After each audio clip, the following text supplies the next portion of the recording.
While classrooms across eastern North Carolina stand empty and students and teachers are tucked away at home, we know a great secret. Learning can happen anywhere. In fact, learning can happen everywhere. Welcome to Eastern Carolina Education Connection, a partnership with WNCT and Pitt County Schools. We're here to connect and reconnect with students, teachers, parents, and community during this unique and remarkable time in our state's history by helping you learn from right where you are. Hi friends, Miss Ashley here. Miss Jessica, you're never gonna believe what we get to do today. Y'all, my friend Bobby Joe called me. Not only did she call me, she sent me a care package and said, I want you to look at these things because you're coming out to the zoo. So I opened up this package and y'all, this is what's in it. She sent me a kangaroo because she says she has a baby kangaroo named Benjamin in a bag that I get to hold and pet. Oh my gosh, that is so exciting. She sent me these saying that she has a wolf out there that has paws almost this big. She said his name is Axl Rose. I can't wait to meet him. Then in the bottom of the package are these things. And I'm like, Bobby Joe, what is this? They are quills from a porcupine. A real live porcupine that I get to see when we go out there. So you know I had to call my friend Poppy. Hey Poppy, come here. You better get that Jeep ready, buddy, because we're going to see Bobby Joe at the zoo. Oh, wow. I'm ready to see some animals. Let's go. Get her started. All right.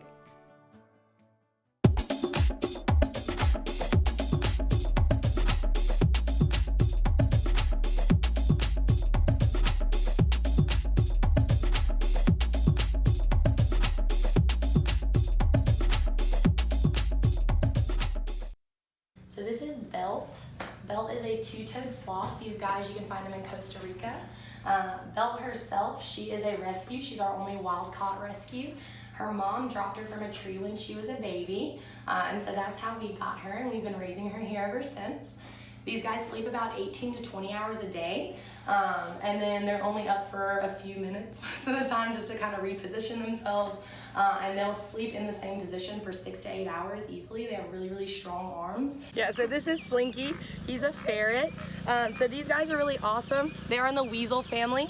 A lot of people get kind of confused with him because they play bite a lot, as you can see. He's not biting down hard at all, but people get really freaked out about it. They think they're aggressive and they're really not. Our alpacas and our llama.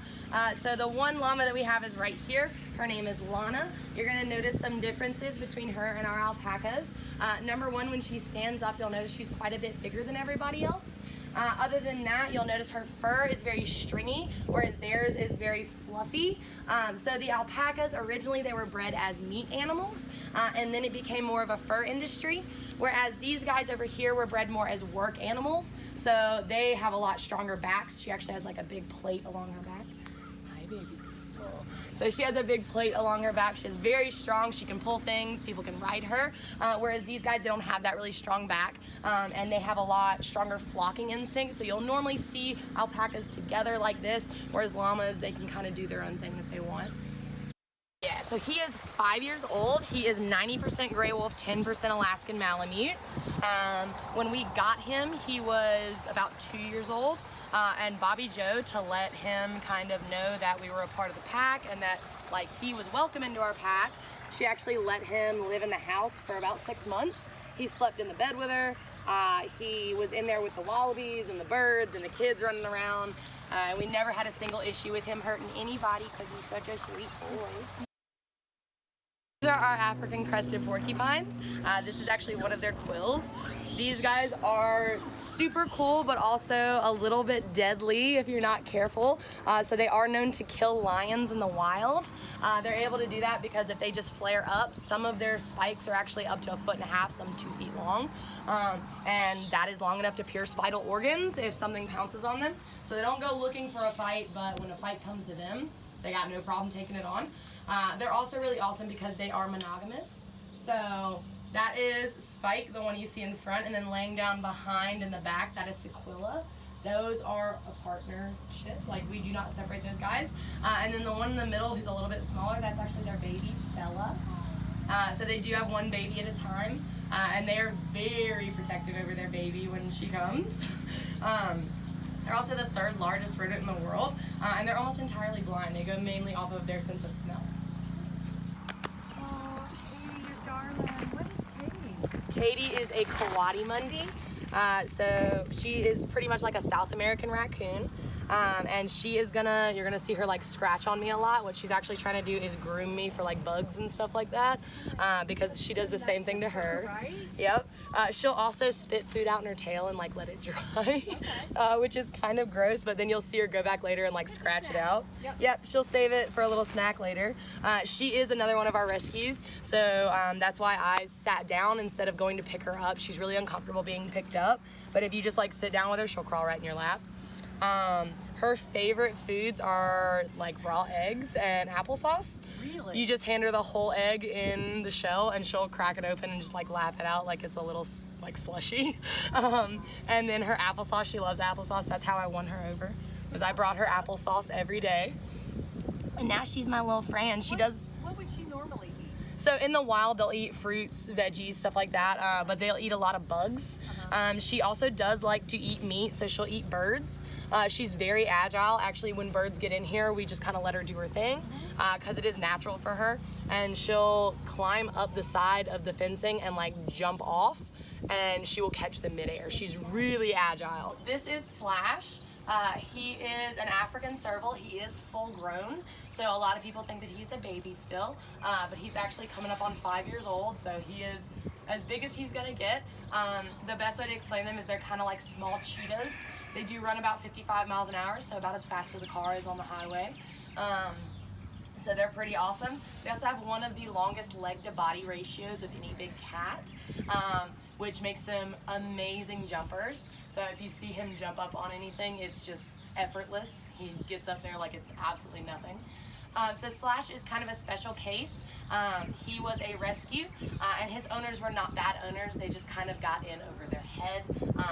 So he does take a lot of exercise, a lot of enrichment, and he has to have outdoor activity. But because he was declawed before we got him, is that a joke? Yeah. So because he was declawed before we got him, we did have to adapt his enrichment program a little bit. So that's why he has the platforms like he does instead of having climbing trees. Platforms are a whole lot easier when you have a cat that doesn't have claws. And then anything we have for him to play with, we kind of have to make sure he doesn't need his claws. We don't have a scratching post in here because why have a scratching post if you can't scratch? But he does have a lot of other activities. His bungee cord, we like to hang stuff from that so he can pull on it. Kind of simulates him pulling on meat like he would in the wild. We also try to hide his food around so he has to hunt for it. Roger Roo is a red kangaroo. He's about 8 months old right now. So he is coming up on 9 months actually. So he is getting about the time where it is time for him to get out of the pouch. I'm gonna let him out right now just so he can go to the bathroom. So in the wild, these guys do stay in the pouch 10 to 12 months. That's when their mom is taking care of them, making sure they stay safe. You know it's about time for a Roo to get out of the pouch when you see legs and tail sticking out and they're too big for the pouch anymore. Eventually mom will be like, all right, You gotta go. time to go, dude. But these guys are a lot of fun. So a lot of people ask us why we bottle raise them and raise them in the pouch. So kangaroos will get this thing called cardiomyopathy. And yeah, so what happens is pretty much if they get startled, they'll have a heart attack and they'll just kind of kill over. So to prevent that, you raise them around people, you raise them in the pouch. So that way, once they're older and we have to do medical work with them, they don't go into cardiomyopathy. We don't have that issue. So we just have to be careful, make sure like other animals don't run them, because if other animals run them, that is another issue that we have to look out for. We try to keep medicine on hand to make sure if they do start doing that, we can give them like a little bit of Valium, calm them down, get them back to where they need to be. But we actually haven't had any issues with that with our kangaroos. We do a pretty good job of making sure they're comfortable with the people. We don't stress them out. The guy laying back behind Roger, that is Sugar Ray. Sugar Ray is our, I call him our teenage boy, because he kind of acts like a teenage boy, but we just love him. So this is Skipper. Skipper looks a lot different than our other kangaroos because he's an eastern grey kangaroo. Eastern greys, you find them on the most eastern part of Australia, where there's a lot more grass and a lot less sand, which is why he's got the very open eyes, kind of open nose, all that stuff, whereas our red kangaroos, they've got very squinty eyes, very closed nostrils. Those are all to keep sand out of their, you know, mouth, eyes, nose, all that stuff, where he doesn't really have to worry about that. So he kind of has the baby-like features, and he'll keep those. But hands are kind of foreign to them. So anytime you want to greet him, you just, put your face right out there and he'll get right in. How you doing? He's very, very friendly. I love you. Oh, I love you. It's my boy. So these guys, just like I was talking about with the kangaroos, they've got like the big eyelashes, the closed nostrils, all that stuff, the big floppy lips. That's all, number one, to keep sand out, but the lips, those are mainly for, because he eats desert plants. Desert plants are very unforgiving, they're very thorny. And he gets bullied by her. For God's sakes, I'm right here. Here I am. He's ridiculous. But so that's why he's got all that stuff. He does store fat, not water, in that hump. So a lot of people think he stores water in there. It is fat, so you can break it. So these are our emus, Gladys and Grady. They are pretty awesome little guys. You can find these guys in Australia and a few other places similar to Australia. They are mostly insectivores. They eat a lot of insects, but they will also eat greens and stuff like that as well. They have really cool feathers where instead of just one feather growing out of a follicle, they will have 2 feathers growing out of each follicle. So that's a pretty awesome little ordeal. Okay, baby. You'll notice they've got like that pretty blue and the like bright coloring on them. They are very similar to ostriches. They're just quite a bit smaller than ostriches are. And like I said, they've got that blue coloring. And if you've ever seen the Jurassic Park movies, like the newest ones, they're actually, their feet were the model for all of the like skin on all the dinosaurs because they're so dinosaur-like. This guy here is Joey. He is a Grant zebra. Hi, Joey. What's up, buddy? So zebras are pretty cool little animals, believe it or not. These stripes are for camouflage. A lot of people don't realize that, but it's not camouflage in with their background. It's actually camouflage with other zebras. So when they stand all in a herd together, the way that lions hunt, they have to pick off the weakest link or the one that's straggling.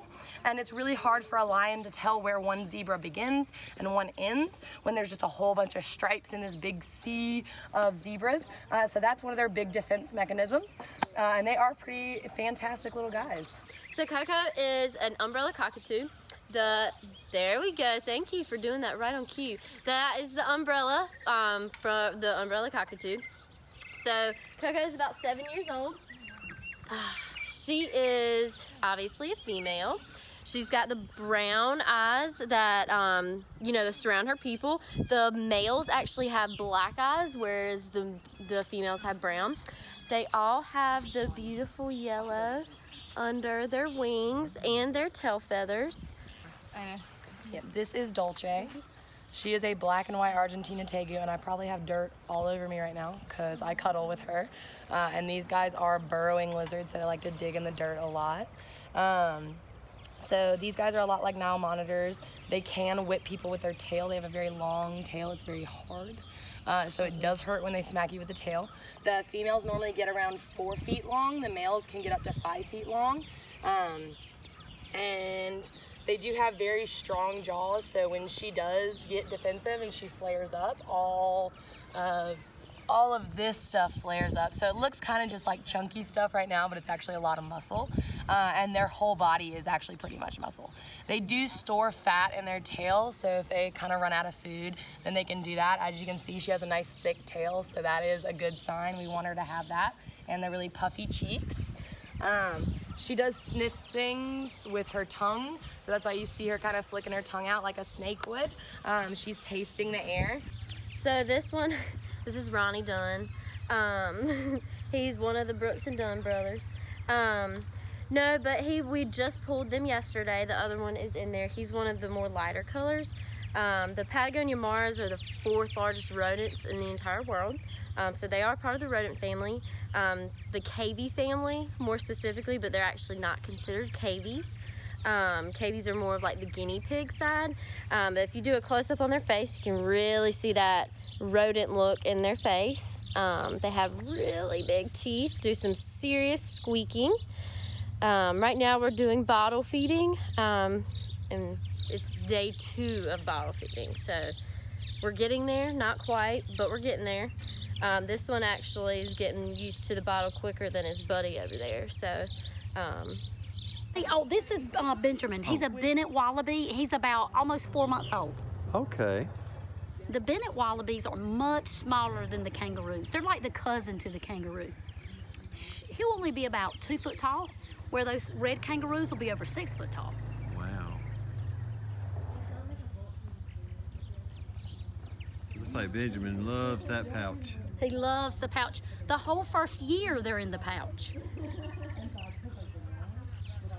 A 4? Was that good? That was good. Now, before I forget, I wanted to make sure that I mentioned about the summer zoo camp. Yes. So tell us all about the zoo camp. Go to itsazoolife.com. We have a week in June, a week in July, and I have an overnight week in August. Ooh, It's awesome. overnight. Yes. That is really You'll have to go check us out. So what are some things that kids would do at camp? We ride horses. We do an alpaca workshop.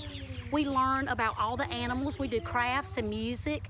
Lots of hands-on with exotics. It's a lot of fun. Well, thank you guys so much for letting us come out Thank and film you. and Nice to have you. sharing your animals with us. They are adorable. Thank you. They are. They're so much fun.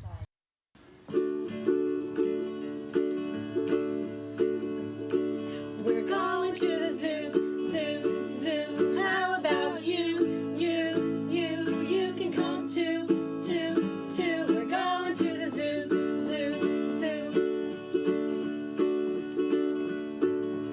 See all the monkeys scratch, scratch, scratching, hanging by their long tails, scratch, scratch, scratching, jumping all around and scratch, scratch, scratching. We can stay all day. We're going to the zoo, zoo, zoo. How about you, you, you? You can come too, too, too. We're going to the zoo, zoo, zoo. See the elephants with their long trunks swinging, great big ears and long trunks swinging, stuffing up peanuts with their long trunks swinging. We can stay all day. We're going to the zoo, zoo, zoo. How about you, you, you? You can come too, too, too. We're going to the zoo, zoo, zoo. See the tall giraffes with long necks stretching, poking out tongues with long necks stretching, munching on leaves with long necks stretching. We can stay all day. We're going to the zoo, zoo, zoo. How about you, you, you? You can come too, too, too. We're going to the zoo, zoo, zoo. Great big rhino, he's huff, huff, puffing. Horns too heavy, he's huff, huff, puffing. Don't get near the huff, huff, puffing, or you won't stay all day. We're going to the zoo, zoo, zoo. How about you, you, you? You can come too, too, too. We're going to the zoo, zoo, zoo.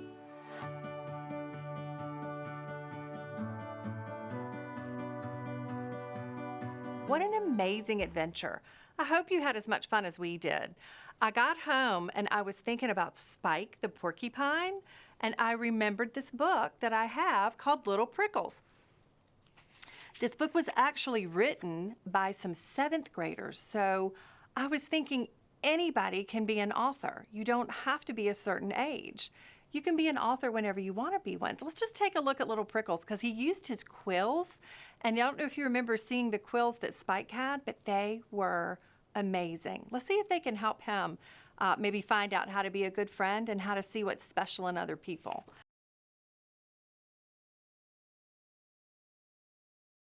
I loved being able to see this because it really made me think about Spike at that zoo and those quills that he had that were exactly like the ones that Little Prickles was using in the story. I'm so glad we got to spend this time together on Eastern Carolina Education Connection, and I'm really looking forward to our next episode where we can learn and explore together from right where you are. You can also connect with us on Facebook using the information below. We look forward to seeing you for our next episode.